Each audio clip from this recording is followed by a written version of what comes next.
Welcome to Remember 64, where this week we soar through the skies and rings. We also soar through lots of rings.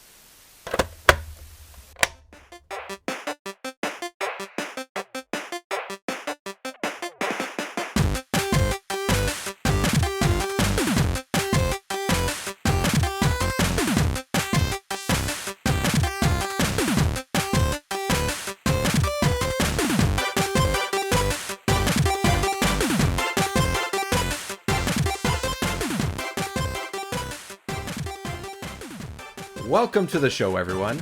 My name is David Petrangelo, and I can't wait to take to the skies and glide my way around this island that, for some reason, has a rocket taking off to space, a chill harbor full of giant yachts. Oh, hey, look, what's that over there? Some sort of coal plant, deep caves, a science observatory on a cliff? Wait, are we flying around the lair of Dr. Claw, or perhaps Eggman? Maybe it's one of the 19,000 snake baddies or variants or whatever those Metal Gear games do. I think I'm actually just going to get out of here. Those balloons can pop themselves and someone else can go through those rings. Ta-da! I'm coming in, Dave! I'm coming in! I'm flying in! Heads up! Heads up! I'm coming in! I'm taking a look back. And I just hang glided off that cliff. But I'm here now. All set to go. I missed every ring, but it's okay. I mean, let's be honest. I did too. Yeah. If anyone hasn't guessed yet, yes, we are talking about Pilot Wings. We are going all the way back to the launch of the N64. We're going to dig into some of the history of the game, which for a game like this, because it's so early, there's actually quite a bit to talk about when it comes to development of the game, because there's a whole lot of processes they went through in order to create it. It's also not the first in the series, which growing up, I had no idea that there was a one before this. I just thought Pilot Wings was Pilot Wings 64. It's a launch title, so it's going to be something, we're going all the way back to the beginning, which we haven't done in a while, and I think that's going to be kind of cool to do too. I also have talk about it as we go, because I'm going to compare this to the SNES version, which I also played, that I think you said is available on Switch Online as well. So both of these are. It is on Switch Online. So that's so that's a great opportunity to be able to play both and compare. I played it on actually, I guess I'll just talk about it now. I played it on my little handheld emulation device, because I just completely forgot to check if the Switch had it. And it played great. It was totally fine. I will say that I didn't play it as long as I did for the 64 one, but I think if I played it just as long, I may have enjoyed the SNES one more. So we'll get into that as to some of the differences and stuff. But yeah, let's bust out the history books, everyone. We're heading back to the launch of the Nintendo 64 in North America, and this game, it's time to go back to September of 1996. Okay. Jiggy, this game was created with Nintendo, obviously, but Paradigm Entertainment, which at the time was called Paradigm Simulation, or at least before they started doing video games, founded and began work mostly on flight simulators in 1990. So kind of makes sense why Nintendo might say, hey, you're the guys we want to use here. Yeah, interesting. Yeah. So they were usually tapped to do 3D graphics for these flight simulators. They weren't, exclusively doing it just on their own. They'd work with other companies, and they would create 3D graphics for these training modules, essentially. So kind of an interesting way to go about getting into the gaming industry or business, because I know that, Silicon Graphics and all these types of things that happened around this time of gaming, lots was changing. Lots of companies that wouldn't normally do games were getting into it, but it feels like unless you're making specifically a game like Pilot Wings, it's almost like, why else would you be tapped to do something like that? I guess they just had the wherewithal, had the technology, the skills, and whatever. And it was something that, as I found here, it says Nintendo reportedly contacted Paradigm in 1994 after it co-developed a quote-unquote realistic simulator called Hornet with a company that was called Magic Edge at the time.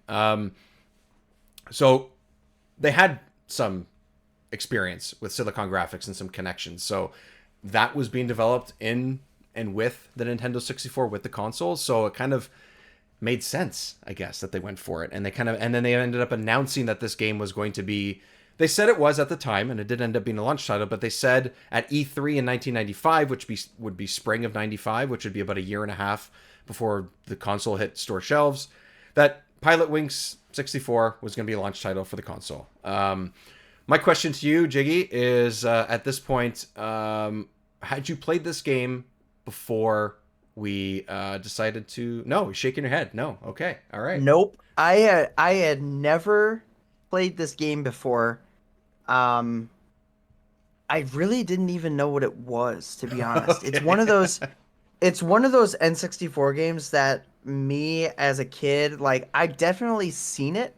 Right. And I'd seen the Super Nintendo game too, but I'd never, it wasn't something that I looked at. I'm like, oh, I want that. It Right. was one of those games that was out there, and I was like, that probably wouldn't be something that I'd like. Which, like, full disclosure, I don't think is the case, because I think it is pretty entertaining, spoiler alert. Okay. But I could see me as a kid not being interested in it just by looking at, like, when you have launch titles like Mario 64 alongside that, like, I know which one I'm picking. And that's probably true for a lot of people. Yeah. Unless you have money and you can get both, but, you know. But even then, normally if you are a 10-year-old kid, 13-year-old kid, 8-year-old kid, like, you get a game. And I think if a parent is buying that for you, which they would be at that point, they're going to pick the Mario game. And I think this game has some appeal to be a launch title, but I think ultimately where I land on it, and I'll probably say this a few times as we talk more in depth about the gameplay itself in a few moments. I just feel like this game is a proof of concept rather than a game. That's just how I feel about it. It sounds a little bit harsh. It just feels like, hey, like I just mentioned E3 1995, Paradigm and Nintendo showed a demo of this game. I feel like this whole game is a demo. That's what like a demo of what 3D graphics and the N64 could do. Yes, there's more to it than that. I understand. I'm sort of giving it a little bit of a short change there, but it feels like, okay, there's physics with the wind and different angles. You can change the camera, and you can land, and there's accuracy with what you're doing. All those types of things feels somewhat new at this time in the mid 90s. So I can kind of understand why this would be a launch title for that reason, but it also feels like this is a game that they would have launched with dev kits, that kind of thing, and that's it. And that it could have been just that. If the areas were simpler, if some of the tasks were simpler and stuff, it would be like, hey, this is what you can do, play this, and then just to show off what the N64 could do. But we know that the console wasn't exactly super available for people to develop with, so that didn't exactly happen. Yeah, it's like what you're getting at is it feels like a tech demo, and it is basically a tech That's demo. the word I was looking for. Yeah. If you think about it, this has like all the makings of testing different things. Like you can test how many polygons you can put on a screen, what kind of frame rates you're getting, physics, like depth of field, and like just the different planes of moving back and forth, and the drop distance, and all sorts of things. It's kind of got a little bit of all of that. Yeah. And nothing is particularly it looks very early 64. Yeah, nothing's overly flashy. Nothing stands out as like, Nope. Oh my god, that aspect of the game looks incredible. It's very blocky polygon type of rendering. Yeah. And simple texture work. It's got kind of like what I'd call the muddy effect, which some 64 games have. When the textures weren't implemented with lots of colors and stuff, there's a lot of grays, a lot of browns, a lot of greens, and that's partly the environment they were going for. But I mean, you can look at the footage it's playing, and it's like the water is really gray blue, like it's a dark blue. The ground is very gray and brown, and there's green, but it's kind of a dirty foresty green, like very simple colors, very simple shading, just early 64, and it looks like it. Yeah, and that's okay. I mean, I don't think we would have expected anything more than that. I will say, in part of the development, it says here that conventional level of, I'm going to explain this further, but conventional level of detail and MIP mapping were used to reduce the computational load. And then I follow this up in my notes by saying, or in plain English, how the game and the console would render and load distant objects and structures without crashing or looking like complete crap. Essentially, that's what they were trying to do. Yep. Early on in the console, like we just said, part of that is the way things look, part of the way they move. You know, something like this, I think this game, especially when you're using the hang glider, for example, you need to be pretty accurate with things. And if they overloaded what they knew they could do at the time with the console and the cartridge, then this game just would have been just like a disaster, honestly. And it would have been really bad to do that as a launch title or an early console title. It would have scared people away, I think. Yeah, what's interesting about that, because I mentioned it, like I'm trying to think of the technical term, but the draw distance. Oh, yes. That's what it is. Yes. The draw distance in this game is crazy for a 64 game. Right? And that is because it's so simple, right? They don't have to load a lot into the map, which is probably why they made the map so simple and just like low polygon count, because you can see a mountain in the distance, and as you get closer, it's still the same mountain. It's the same 3D model. It's almost like they may have like smaller 3D. Like there's a technique, right? If you're playing Mario, and your camera zooms out, you get a low poly version of Mario that fills the screen. Right, so it's saving on assets, so you can keep that frame rate, right? But this one, it almost looks like it just stays the same, and you just get closer to it. Yeah.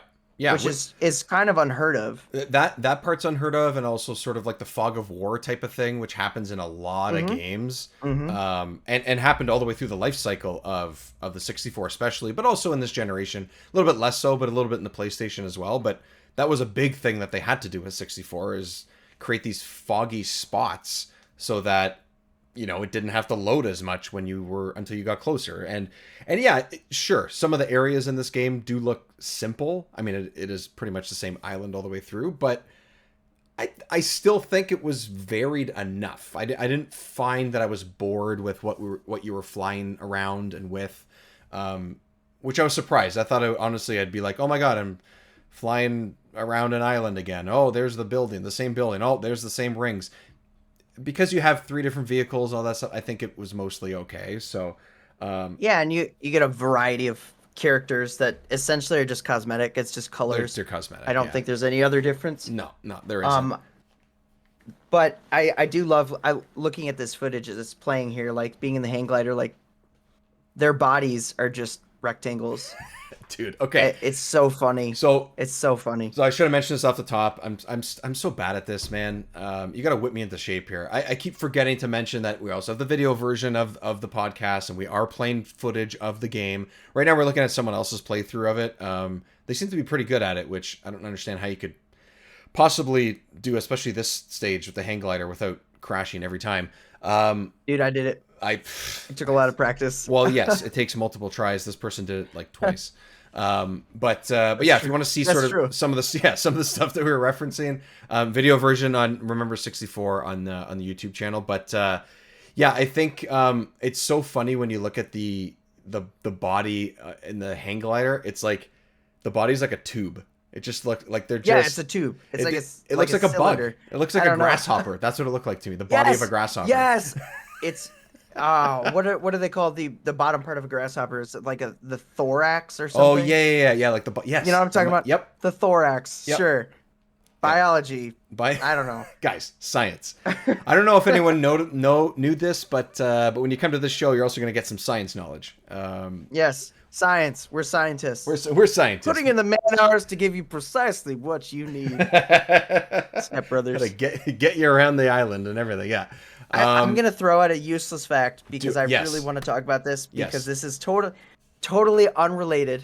Okay? Is it though? Is it? I feel like it's still related. Well, it's only because I found this out. Okay, so this is the launch title for the 64, right?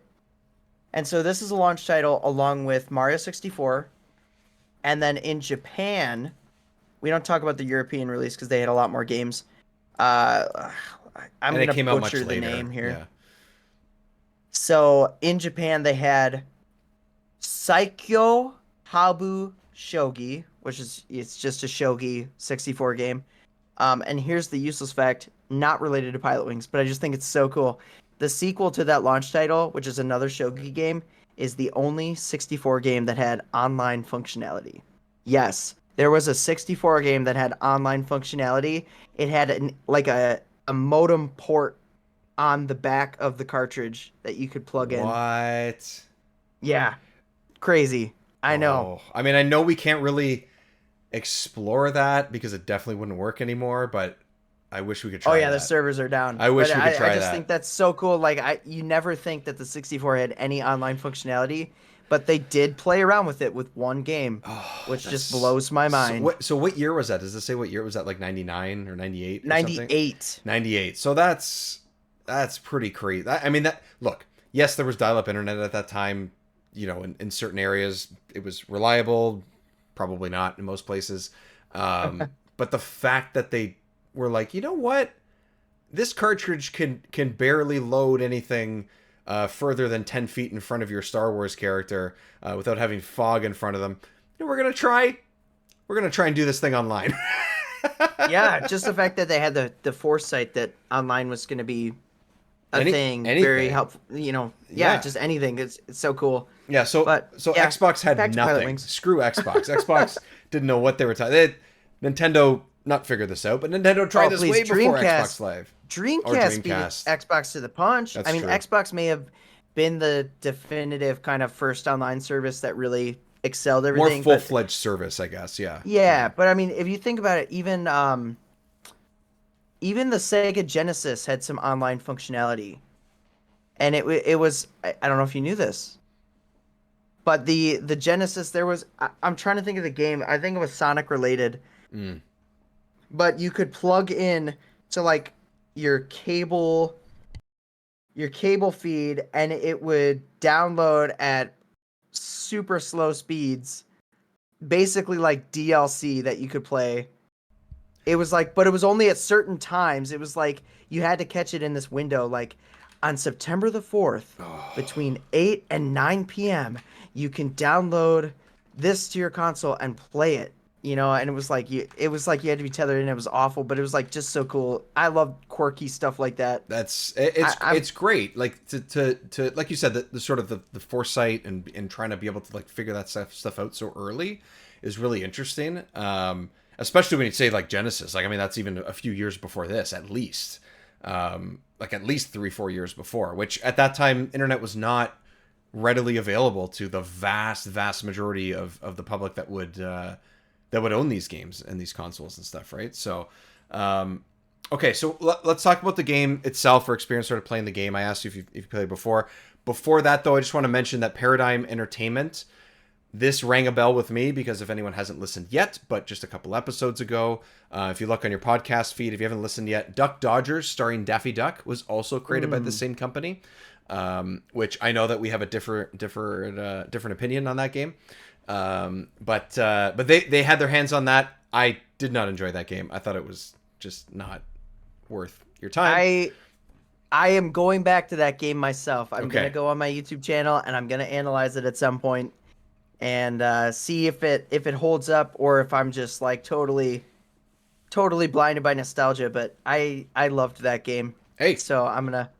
that's a game that I never played before. So, you know, I went to it and I was like, okay, I don't know what I expected, but like we talked about with a game like Scooby Doo, for example, that came out in 2000. So did Daffy Duck, and when you look at the difference of what they did or what the execution was, yeah, they're different games, but I think Scooby Doo did, for me personally, did something better with what it was trying to do than what Daffy Duck did. But anyways, around the same time. Anyways, Paradigm Entertainment began development on the next console generation, which would have been PS2, Dreamcast, Xbox, that kind of stuff. After it did Daffy Duck, which was also in 2000, they were acquired by Infogrames, which is also a company that will come up multiple times for the N64, including something like Mission Impossible, which was a big surprise for me in 2022 when I played that. So that was a really good game and something, or at least a pretty good game, and one that I sort of talked about on the episode that we have of that. After that, they created Spy Hunter, a couple of Terminator games, a Stuntman game. I don't remember what that is. And then they were sold to THQ in 2006. and had 6 different games canceled, including something that was in very early development of another Pilot Wings game. And then the company shuttered its doors in 2007 or 2008. So, you know, the THQ stuff has also been very messy. I think they had a lot of things that were sold off, and then they kind of came back, and then it's just like, you know, the last 10 years for them have been all over the place. So we may have seen a Pilot Wings, you know, sequel or another version of it, maybe sort of mid-2000s, if they weren't acquired or if things were going okay. But this is what we got, and this is the latest. There's a Pilot Wings on 3DS, isn't there? That's a great. I did not see that, but they didn't create it. They didn't create it. Right. So interesting enough. Yeah. Kind of another cool little fact, but it is related to Pilot Wings this time. In Wii Sports Resort, wherever it is, there's an island flyover. That island is reminiscent of the Pilot Wings islands. I do remember that. And I think it even plays. I think it even plays like the music too. Right. But yeah, it's based off that island. I don't think it's exactly the same, but it's close. Yeah, but it's sort of trying to hint at that. We have a little soundboard song to play here. So you mentioned the music, which is pretty good in this game. I think it's pretty chill. It's sort of like jazzy tunes or whatever. But I found an unused mission end sort of song. I clipped it. It's only a few seconds long or whatever, but it's a song that definitely fits with the game, but for whatever reason they didn't use. So we're gonna play that as well. Just something that was cut out of the game. Yeah.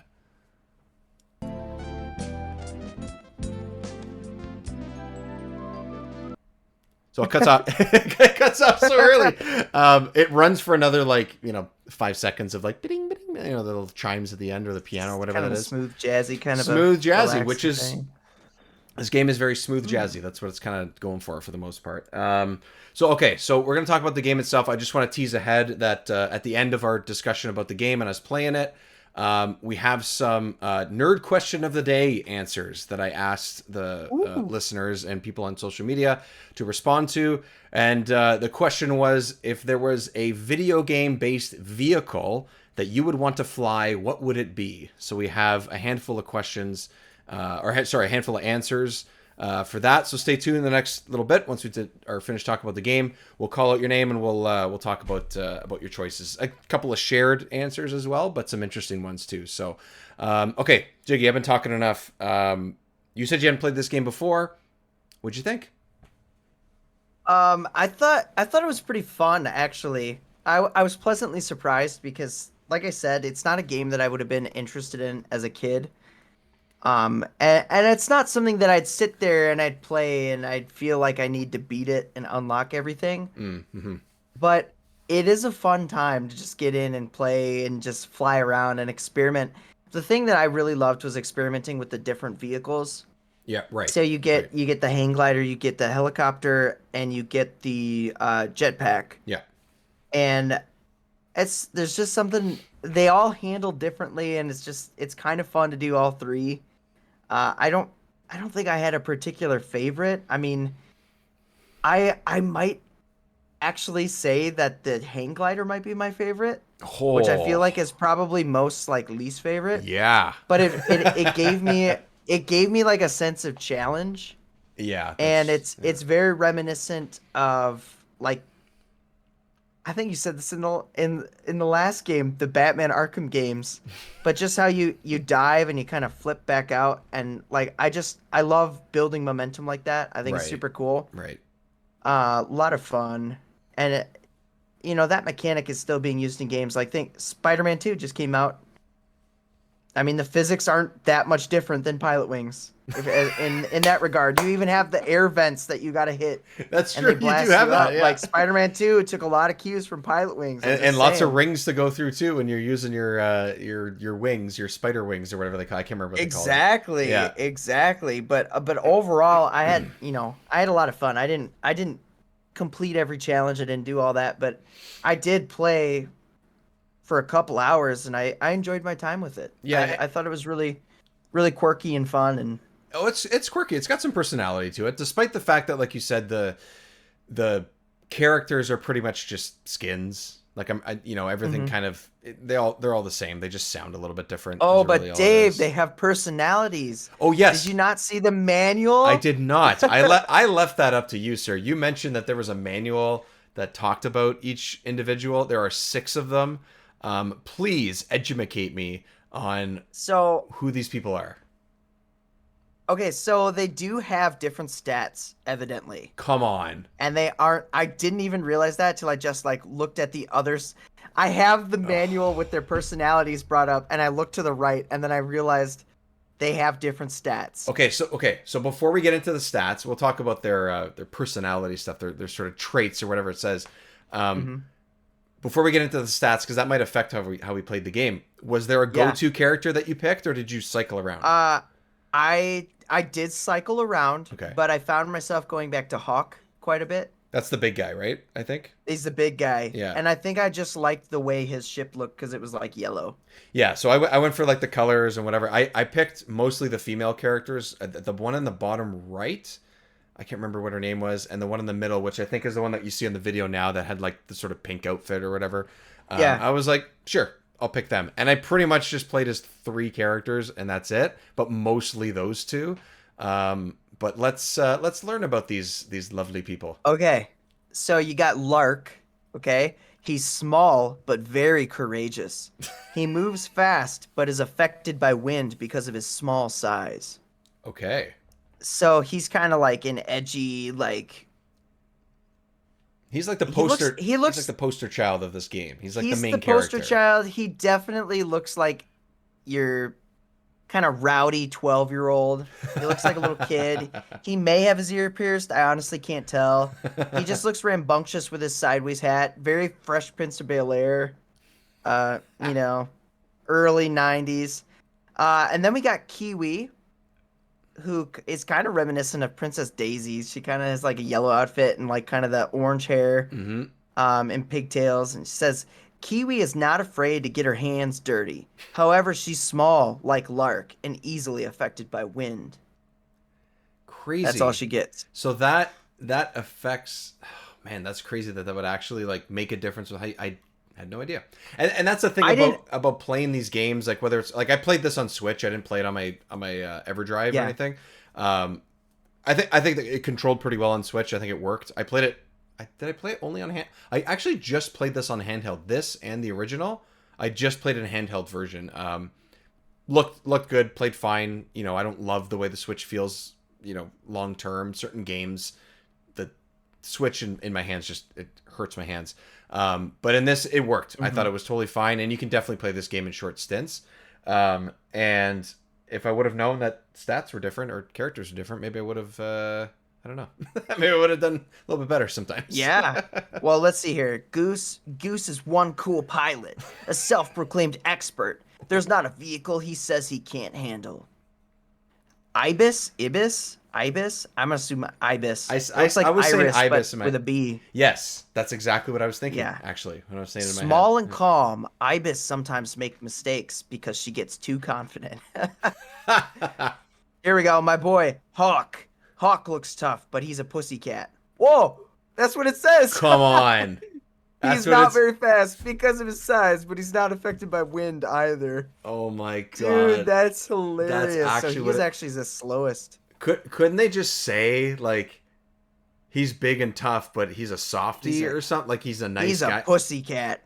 Oh my god. They That's straight up called Hawk a pussy. That's That's hilarious. so. Oh my god. That's amazing. And then Robin, one of the prettiest pilots around.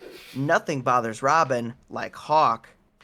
Oh, sorry. That was a period. Nothing bothers Robin. Oh. Like Hawk, wind does not affect her. Okay. I thought it was like Hawk doesn't bother Robin. Punctuation. But yeah, it's cool. So then it'll say the stats over here. Yeah. And it looks like so they're pairs, right? Lark and Kiwi have the same stats. Goose and Ibis have the same stats, and then Hawk and Robin have the same stats. So Lark and Kiwi, good reaction to the control stick. Not easily affected by inertia, but their small size makes them susceptible to wind. And then it depends. Oh, it depends on the different Vehicle. vehicle as well. So like the gyrocopter, their average is what it says in everything. Okay, so that Cannonball. hmm Yeah, wow. Skydiving average. It's interesting. that's Just so easily affected by wind. That's the biggest thing of them. yeah. So that's the thing with sort of emulating these and playing them on Switch is that like I guess part of my point with which I completely forgot to say before is that like you don't have the manual in front of you, right? Like Right. I don't I generally am not. I've said this in other episodes too, but I generally am not looking up the manual when I'm playing these games. So you know, I'll look at the controls and maybe I'll even look it up if it doesn't include it in like the main menu or in options or something like that. This game actually does a good job of sort of telling you and stopping you and saying, hey, these are the controls for this specific, um, uh, thing that you're using to fly, and that's what you need to know. Same, I'm glad you bring this up. yeah, I'm glad you bring this up because this is something that it's a generational thing. yeah, Physical media is kind of just they're slowly phasing it out, right? Companies just don't want to do it anymore.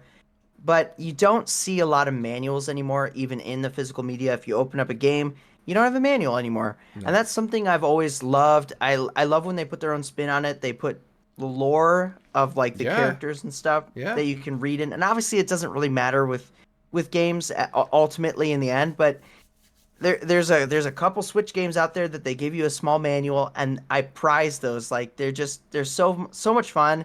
And those old 64 manuals were back when they really cared about it, and they did custom art and Yes, excuse me, and like just the fact that they put lore for these characters that really it didn't matter don't really. need it. Yeah, It didn't matter at all, but it's just funny that it gives them some personality.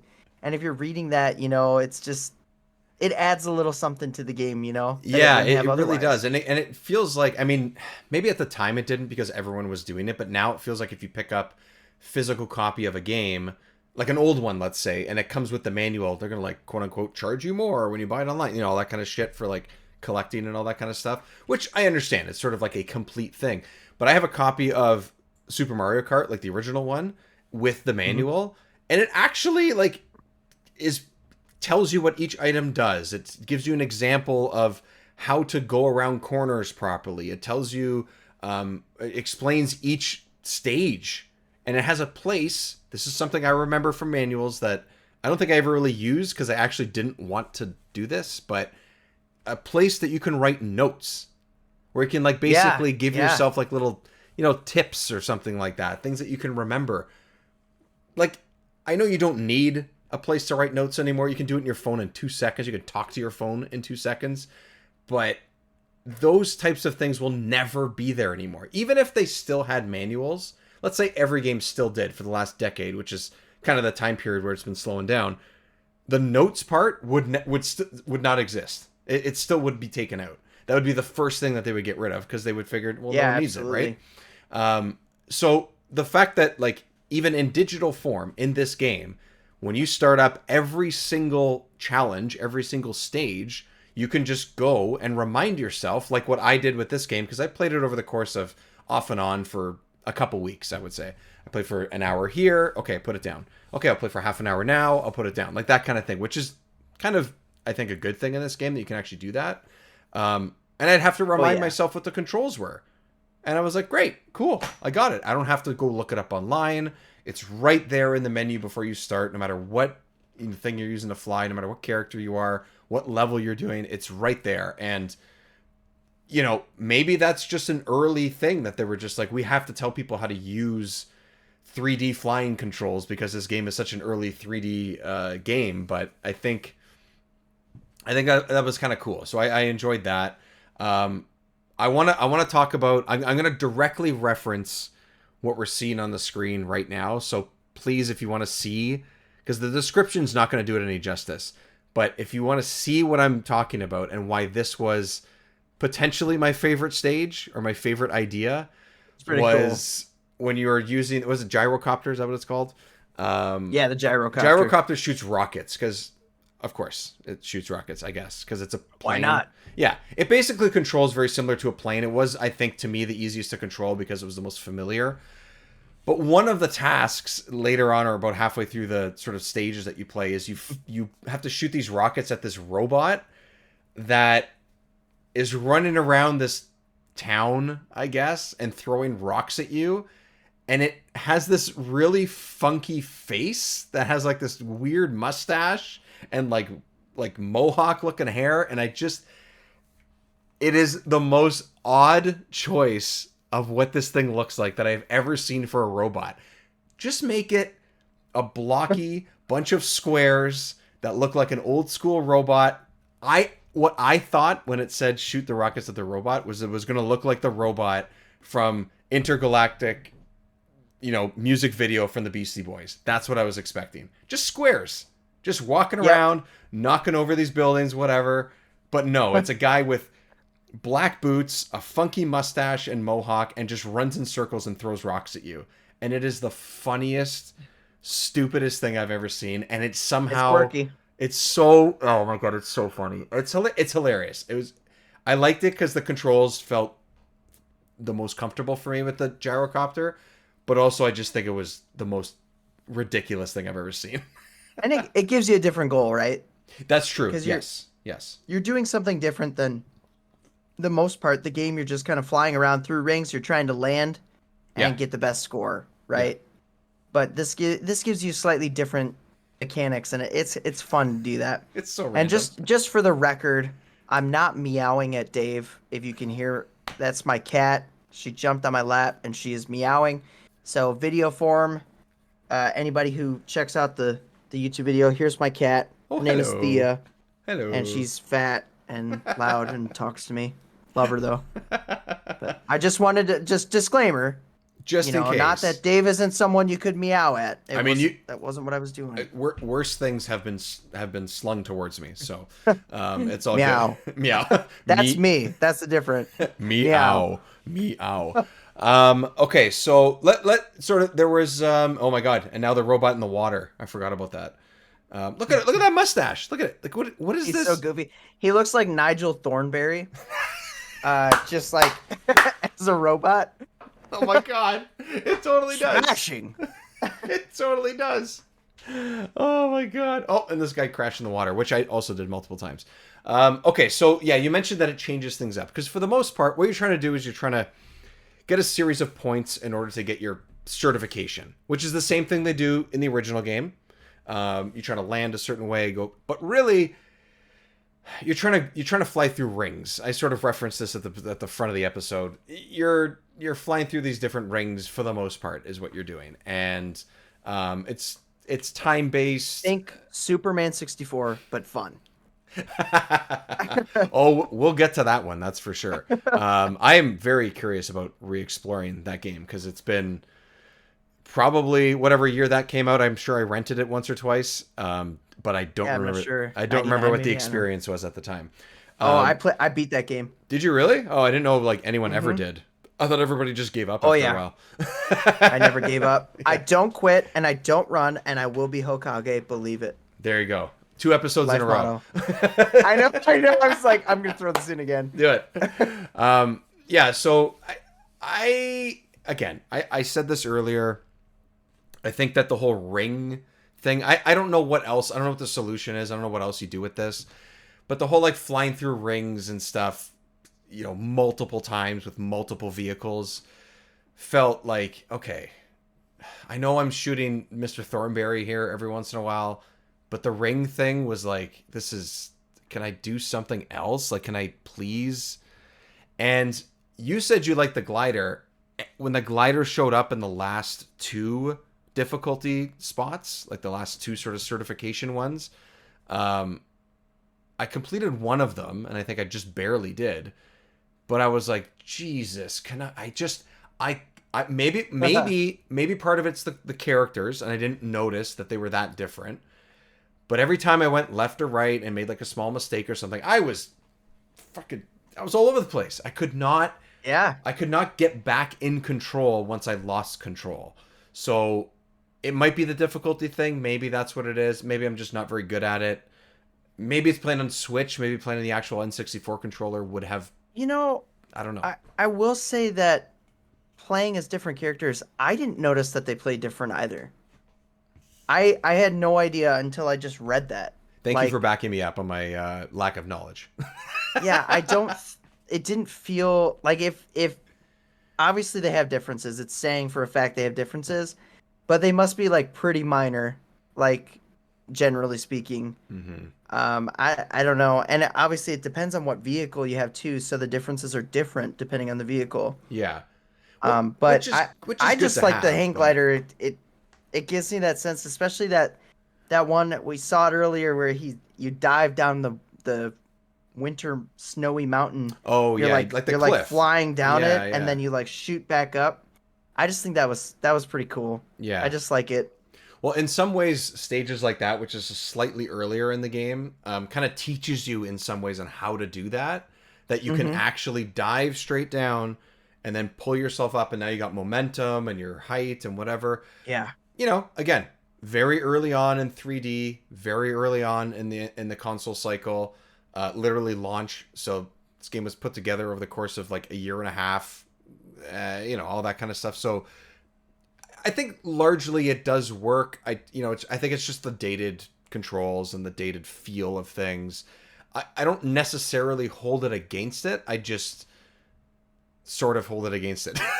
I don't know how Yeah, to at the end explain of the it. day, right, you're still thinking to yourself, this feels like a glorified tech demo. It really It does. really does, because even now we're watching a stage where you're shooting targets. I actually liked this one. This one was kind of cool because you could actually shoot a couple targets at once if you lined them up, as Yeah, yeah, well. yeah. So you can knock a couple out at once.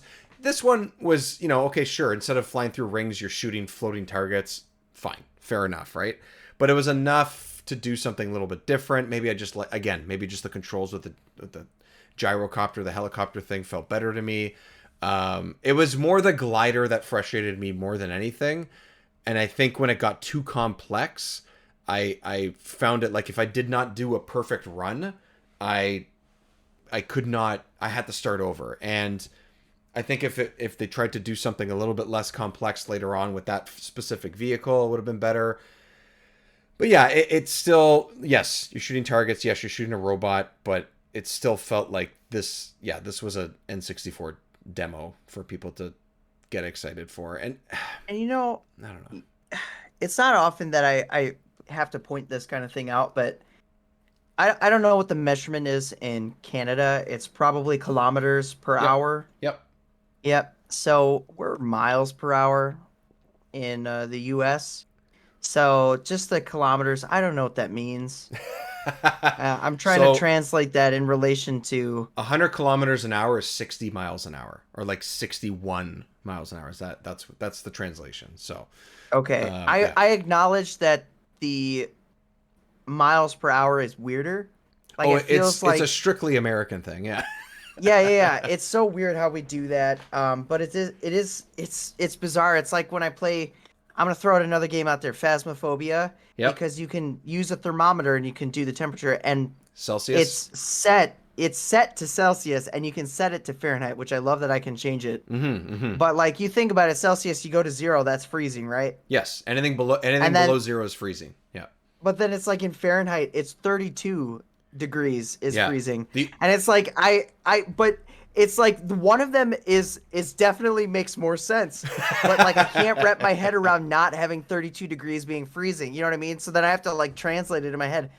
So like the kilometers per hour, I'm like, well, I don't know, like in relation to miles, how fast am I how actually fast going? am I going? Yeah. Yeah. And then it's like I want to do math in my head because I want to figure it out, but I don't care enough to do that. it, But it's like a very very small detail. I just wish I could change that. Meters are fine. I guess I can understand those. I can wrap my head around meters because it says like your sea level, right? yeah. So like just looking at the HUD, you got kilometers per hour, which is your speed. You got your fuel gauge. You got your height gauge, and that's like measuring it how many meters you are above sea level, which I just appreciate. And then you got your mini map and everything. You actually got quite an extensive HUD, and it kind of takes up a It lot of the screen. it is. Yeah. And the thing about the height thing, like regardless of whether they use meters or just a number with, like, let's say they just had a number 1 to 200, which I think it goes up to like 200 or 150 or something. Mhm. It also has like what looks like a thermometer, honestly. So it's not just the number that tells you where you are. It actually Right. shows you in a red bar how close you are to the ground or to sea level and stuff. And I think that's helpful. It's just a visual. You don't actually have to think about what those numbers are, which is nice. You're right. It actually is a pretty full-fledged complex HUD, but still makes sense and doesn't feel crowded as well. Yeah, Yeah. for some reason, like I'm looking at it now, I'm like, wow, that's a lot of stuff on screen. But when you're playing, you almost don't notice it. You're just so focused on your ship Mm-hmm. and flying straight, right, and centering the camera around it. Mm-hmm. But that mini map is super helpful. That Yeah. mini map is so helpful because you gotta a lot of the times with the rings, and like right now the balls are sitting there. Like just finding them, you can see them clearly on the map. Everything gets highlighted, so you know, oh, that's where I need to go. Yeah. Yeah. If you didn't have that, I could imagine it'd be a lot of exploring, and if you're trying to like kind of manage your fuel, it could be frustrating. Yeah. Did you ever? But Now you mentioned that. Did you ever have a problem with the fuel? I never really no, like ran out. I came close a couple no, times because I screwed up, but it was just sort of an afterthought. I think for me. yeah, I can't say I particularly ever really got Worried too about close. it. I mean, like I Yeah. got low, but it never felt like a thing because if I met, I also have this thing where like if I messed up and I know I messed up and I'm like doing time, I might just restart. Yes. Yeah. Like so, the fuel was never an issue. It was more like, oh, I missed like six of those. I can do better. Yes. I'll just restart it because That's pretty much they're it. like small stages and so small doses. I don't mind restarting things like Mm-hmm. this. Yeah. But it also depends on the stage and how complicated it was because sometimes I'm just like, I'm done. Yeah, I found it was like lower with this with the jetpack thing because when you Mhm. pressed one of the buttons, it lets you hover, but it actually eats up a lot of your fuel, even though it stops you in one place, which is kind of interesting. But I guess I just don't want you to use it too much. They want you to sort of play with the physics and all that kind of stuff. I yeah, The physics work great. the physics are Let's cool, just say right? that. Again, very much tech demo type of thing. Like this particular stage that we're looking at has you pop one balloon and it explodes. I think into like 5 different ones. And I noticed that when I did that, because I didn't do like you just said, you restart because you don't feel like you didn't do a great job in it or something like that. I noticed that when I did it the second or third time that I did it, the balloons don't pop and bounce to an area that is exactly the same. It actually, depending on your speed and your angle of the way that you pop the initial balloon before it sort of expands into other ones, they will move in they will pop and move and That's bounce cool. in slightly different ways. It's not drastically different. They still go left, right, up, down, whatever. But it wasn't exactly the same. And I thought, okay, well, you know, this is still a little bit of a skill puzzle that you have to figure out, but you don't, if you played this 5 times and you completed it 5 times, you could still get a better score on a result after you popped it that ended up being even harder, which would kind of be pretty rewarding, right? So I thought that was pretty good. The physics kind of worked and stuff. Again, early 3D stuff, it still worked.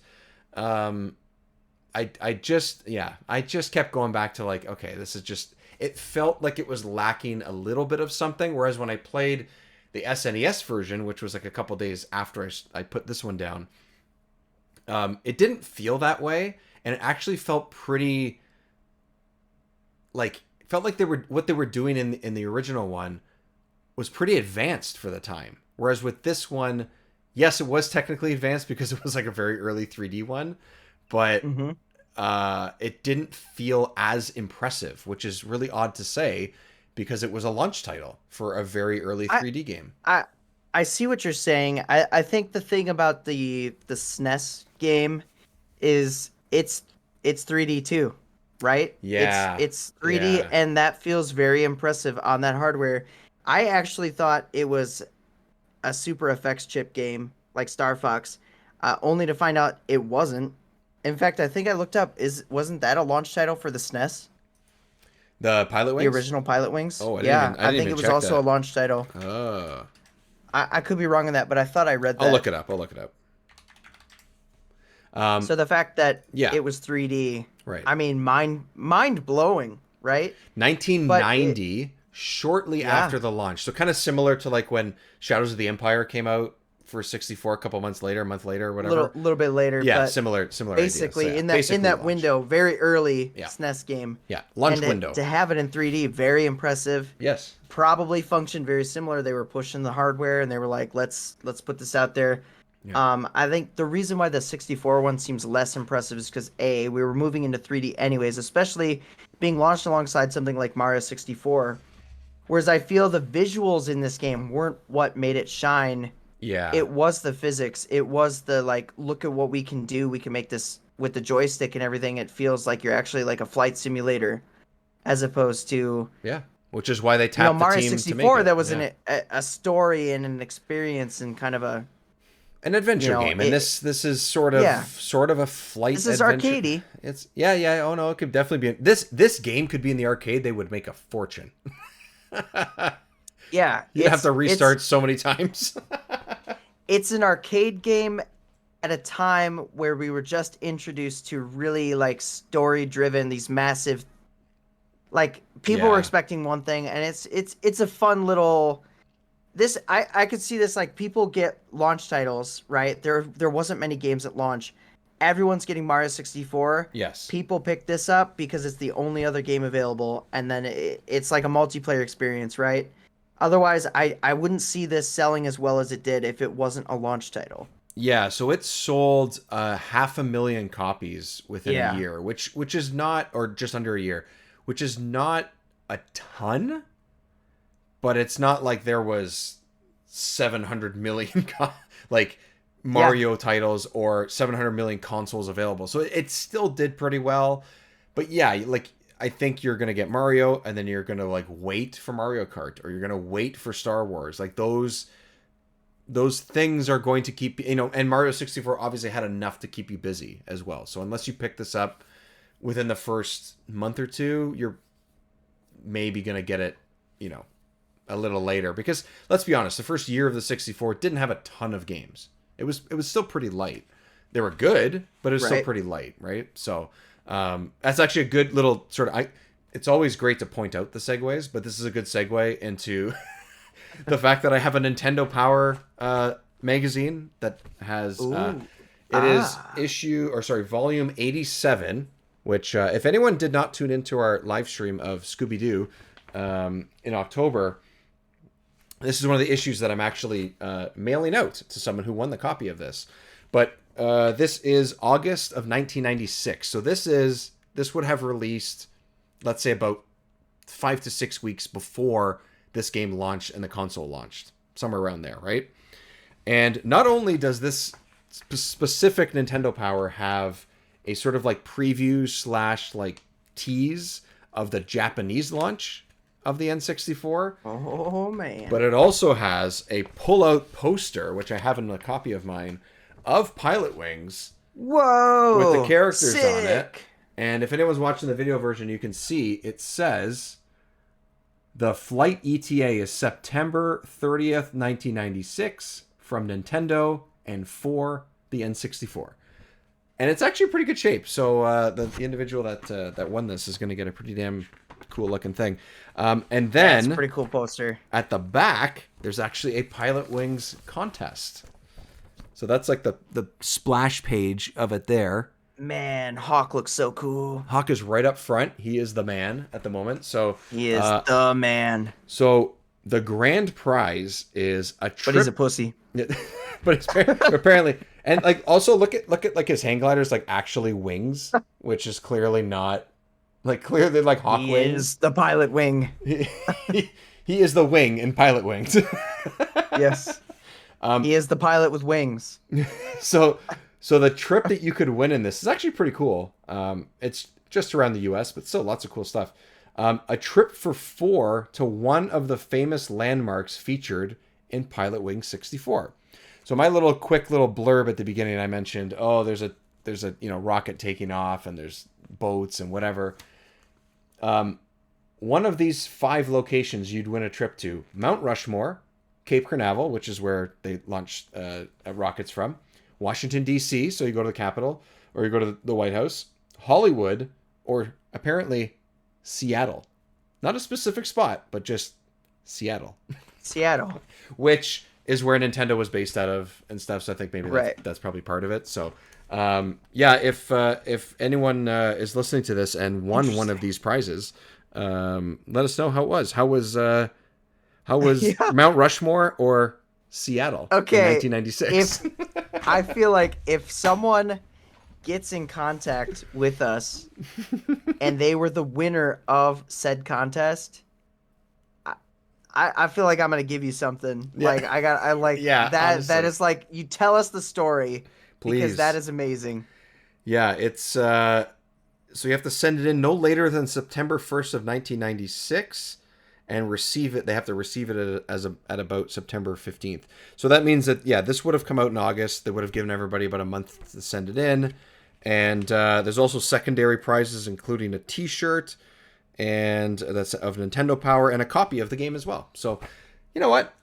Pretty cool. Little sort of look back Yeah. into the history of before the console came out in North America. This was North American prize. Oh man, back in the good old days when we had magazines with stuff in it that actually was cool. Oh, and I put as of this recording, I posted this today, but you can look back on Remember 64 across social media and look at the fact that at the back of this magazine there is a Virtual Boy Oh ad. man, So it's a Virtual Boy, sick nasty. yeah, a Virtual Oh, Boy ad that says "New low fare to the third dimension, $99." And oh man. yeah, so Virtual Boy makes an appearance in this as well. Okay, so we're talking about Pilot Wings. I don't know if there's much else to say, honestly. We I think were. we were, and then I decided to pull out a magazine. Um, for me, again, I thought it was fun, but I didn't get like this sense of excitement out of it. I don't not that I necessarily expected that, Yeah. but it didn't feel like I had some rush. And yeah, I wanted to play as much of this as I could, and I probably in total played about 3.5 hours. Probably a lot of that was failing and restarting and whatever. But it wasn't like I was compelled to get a super high score or compelled to get perfect on every stage or whatever. I did get a couple perfects in beginner, by the way, which I surprised myself. Ah. But those early ones are pretty simple. But yeah, overall, it's just okay for me. I don't know that it's a must play or must own, but it's not something that's going to necessarily be really crappy or disappointing either. Yeah. I don't know. Again, it's early, so it's really hard to be like, well, I expected this. No, I kind of expected what it gave me. Yeah. Yeah, I'd say that it's one of those games. If you're rounding out your collection, you're trying to get all the 64 games. Like, if you find it like cool, it's probably not worth that much. I don't actually know. Maybe we should look it up. I will But look it up. it's one of those games. I'd say if you're curious about it, go try it on the Switch Online. You'll probably play it for like an hour and then put it down. Because that's about what I did. I mean, I played it longer than that, but not much. But I you're not going mean, to play it also in long stints either, right? It's going to be a half no, hour, it's going it's to be 20 minutes, and then you're going to play something yeah. else. But also the stages lend that. Like, that is how it's structured, and that's totally fine. Yeah. Yeah, it's not catered to somebody who wants like a story or No. uh kind of a it's almost there is a multiplayer mode, right? I don't remember what the multiplayer mode is, I don't know but what it is, but it's there.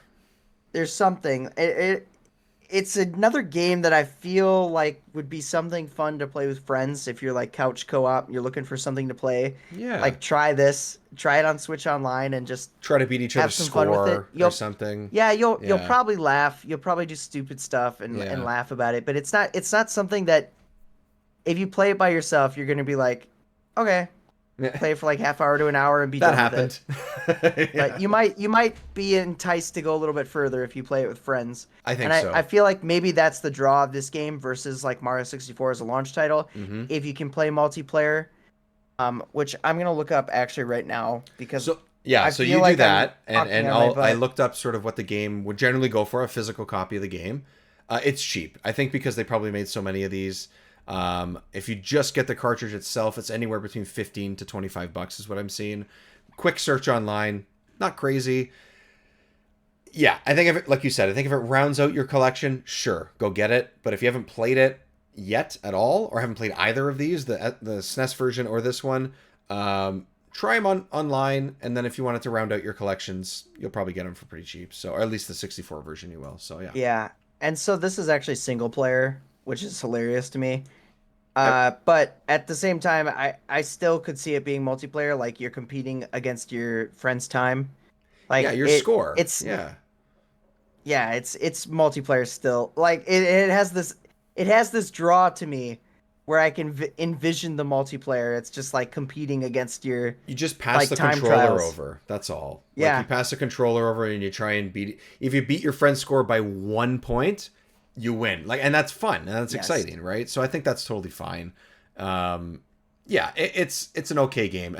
You wanna give it sort of like a mild score, or something. Yeah, I'm I trying to say mild think. score because it's kind of like okay. So while you think of it, I have something in mind.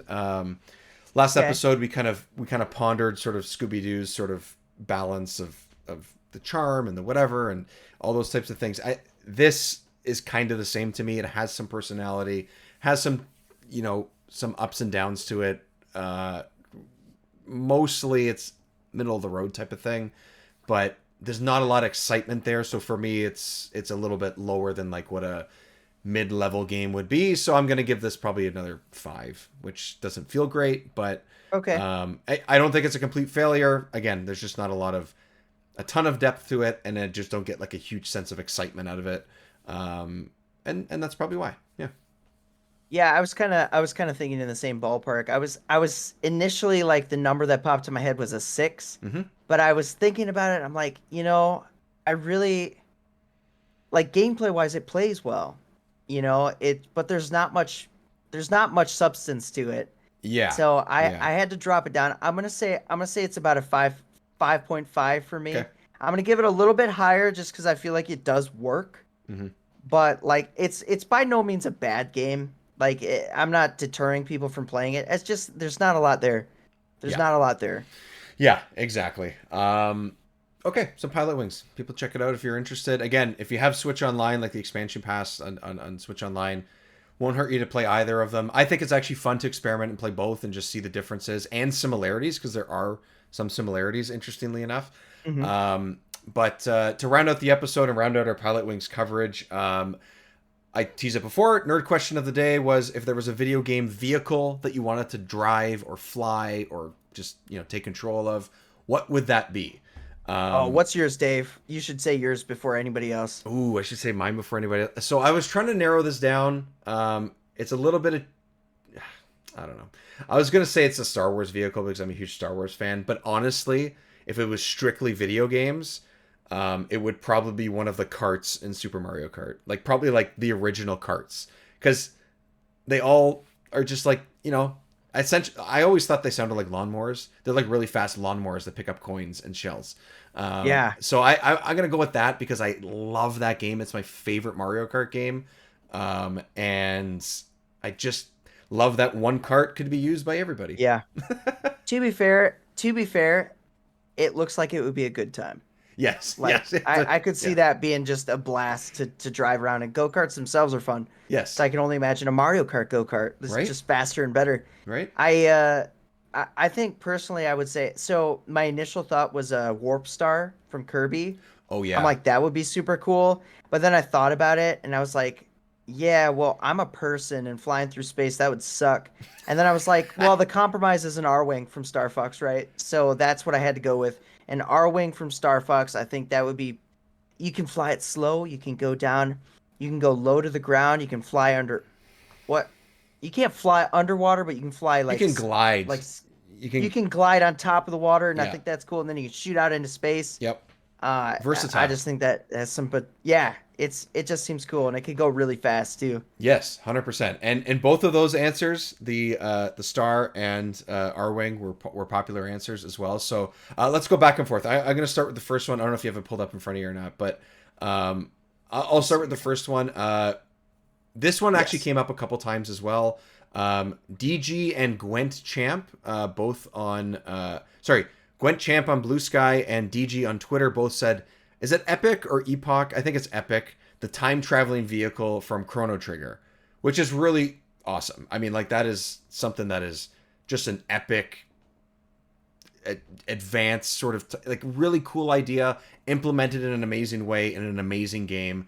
I don't think you can go wrong with that. Like if you really want something powerful and cool and makes a huge impact literally on what you're doing, Yeah. it's that one. So that's an awesome pick. Cool. Yeah, I think that's really cool. It's like TARDIS vibes, right? Like, Yeah, yeah, yeah. Yes, there you go. Yeah, I mean, yeah, that'd be pretty cool. yeah. I feel like it's not as exciting though. Like it's cool. Mm. It does a lot, but it's like not as it's not. There's some element of personal Personal craft. like this is my craft. This is my vehicle. I'm gonna do Yeah, it. I Whereas think it feels more like a like it's like walking into a building versus driving a building. Yeah.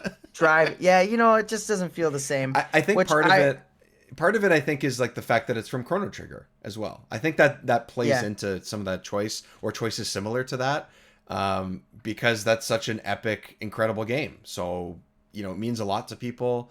yeah It's a for sure. classic, amazing game. So yeah, fair enough.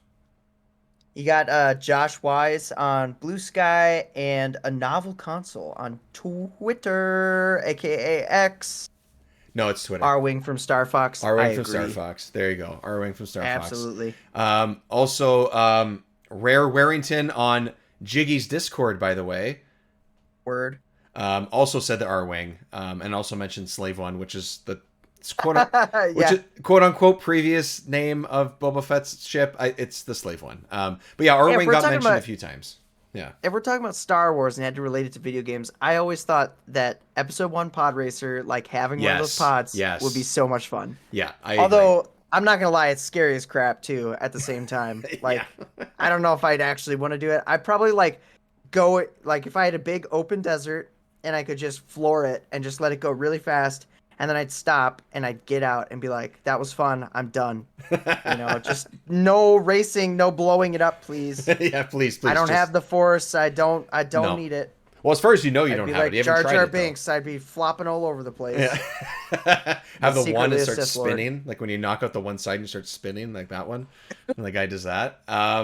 Okay, so I mentioned you mentioned the star, the warp star, superstar. I keep forgetting what the name is from Kirby. Yeah, Warp Rangoon Star. on Twitter said it showed a screenshot of Kirby's air ride specifically.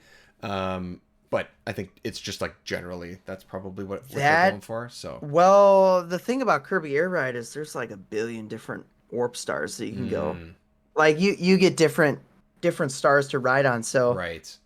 So if he's just going base warp star, yeah, I mean it's cool. yeah, but the way it's implemented, again, similar to the Chrono Trigger, where it's like, oh, that vehicle may not be quote unquote the most exciting, but if Air Ride is a game that really connects with you, then you're gonna gravitate towards Yeah, what Air Ride does. Air Ride's a great game. It is a That's great game. cool It's been one so long if no since one's I ever played played it. it, but I gotta yeah, revisit that. Yeah.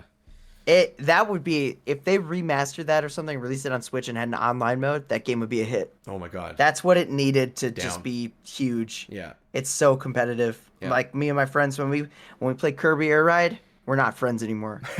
It's great. Let's see. Wow, this is a tough name to pronounce. Loricella? Loricella? That's what I was gonna say. Lauricella, but also says Loricella Leonard. Leonard in parentheses Yeah. on Instagram. Nice Instagram representation. The Cadillac from Cadillacs and Dinosaurs. That is actually kind of awesome. Yeah, so I had no idea what this was. They just wrote There's it. a 'Cause picture.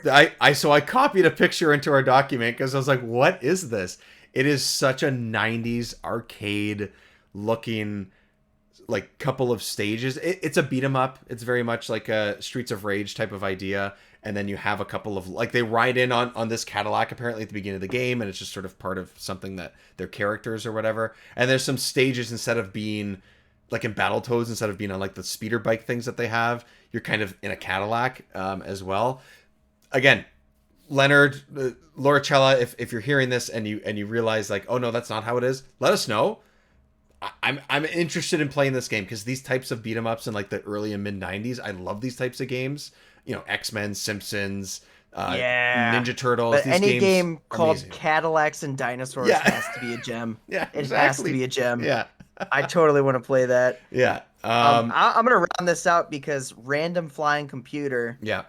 who is probably one of the most hardcore people on my Discord, and by hardcore, just because they're gonna listen to this, I mean like most present, like Yeah, comments and everything, responds like super responsive. It's a good quality to have. 100%. Appreciate you.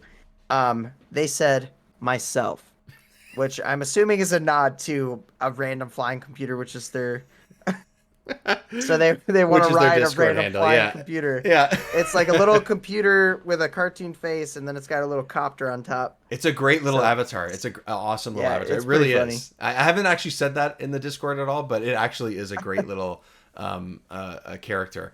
And finally, I want to mention Matt Stormageddon, who has been on the show twice, has been on Remember 64 twice, with Yoshi's Story and with Buck Bumble. Two games that I thoroughly enjoyed, especially Buck Bumble. So take a listen to Dump the those. rock with the biggity buck. Oh Oh my god, there's such such a a good song. it's Such a just good bop. it's incredible. Also, host of one of the hosts of the Fun and Games podcast, so check out their work there.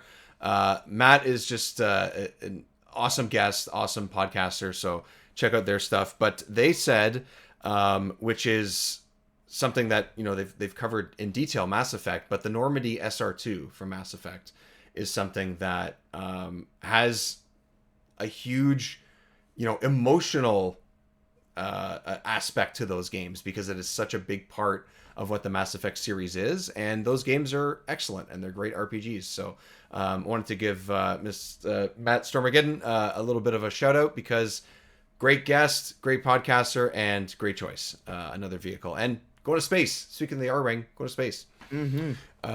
Okay, so that is our roundup of Pilot Wings, and thank you everyone for responding to the nerd question of the day. I'm gonna try and do more of those and release more based Yeah, I on like the games. that. That was cool. Yeah, and if you know what, like a question like this got a pretty good response, and I just like came up with it in like 2 seconds. So sorry everybody, it sounds like I may try that hard, but I actually kind of don't. But thank you for responding anyway. Nerds love stuff like this. Yeah. I'll tell you. Okay, so before we get out of here, Jiggy, let's talk about your work on YouTube. I work on YouTube. Okay, cool. And See everybody next time. No. No, a lot of cool stuff. A lot of cool stuff. If you think about weird things like Rayman's limbs and how they work, you'll love my YouTube channel. Mm. Comparison about games, analyzing and reviewing like really obscure games. The last game I just did was analyzing everything about Disney's Magical Mirror starring Mickey Mouse. And that game is legendary, let me tell you. Great game. It is a point and click Mickey Mouse game on the Nintendo GameCube. So if you're curious about that, go check out my YouTube and go drop a comment and say, I came here from the Remember 64 show. Let's do it. You'll love it. Yeah, Jiggy Look Back on YouTube. You can obviously find Remember 64 on YouTube as well, where you'll find this episode, video version. And you can also find, I have a couple of like small reviews on there, putting up some goofy shorts every once in a while. Also working through playing some games. You'll see some like gameplay videos as well, including a new N64 inspired game called Cavern of Dreams.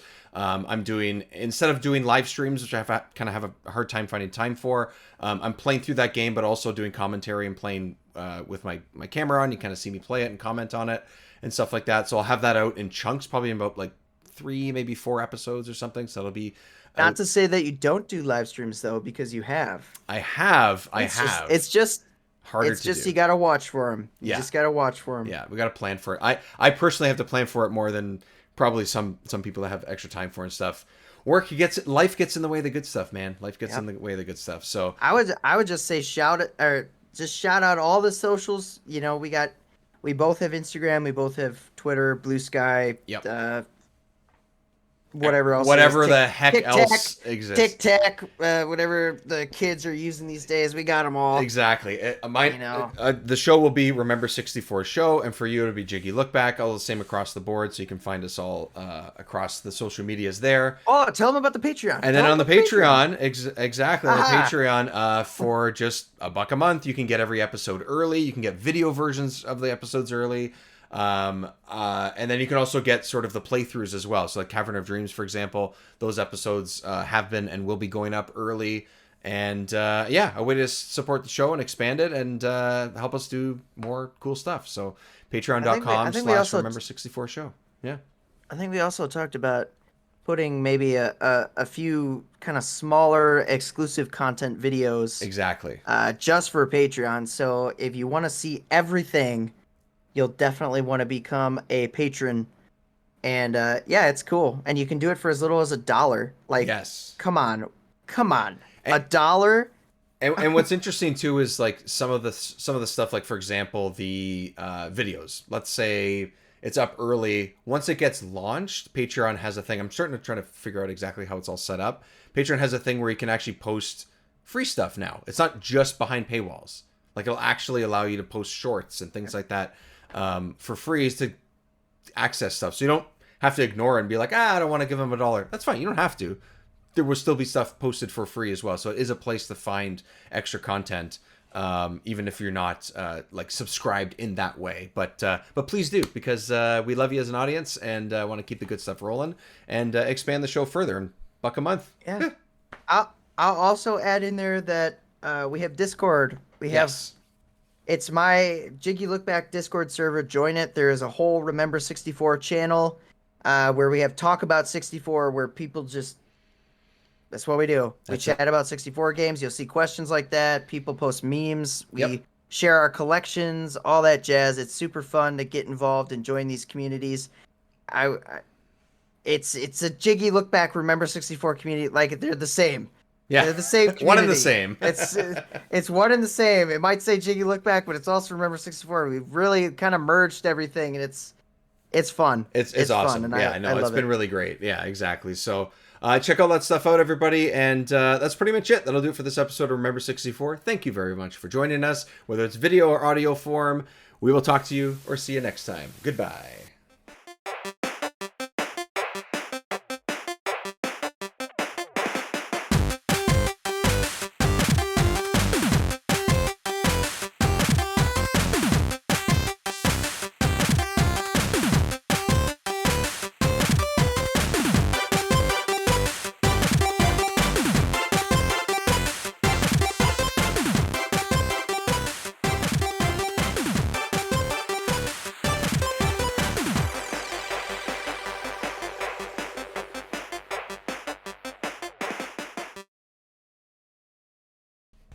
I feel like there was some sort of Top Gun reference that I should say at the end, but what would that be? I'm not good. I'm not good with references from movies that I surprisingly don't enjoy all that much. Oops, did I say that out loud? I wasn't supposed to, was I?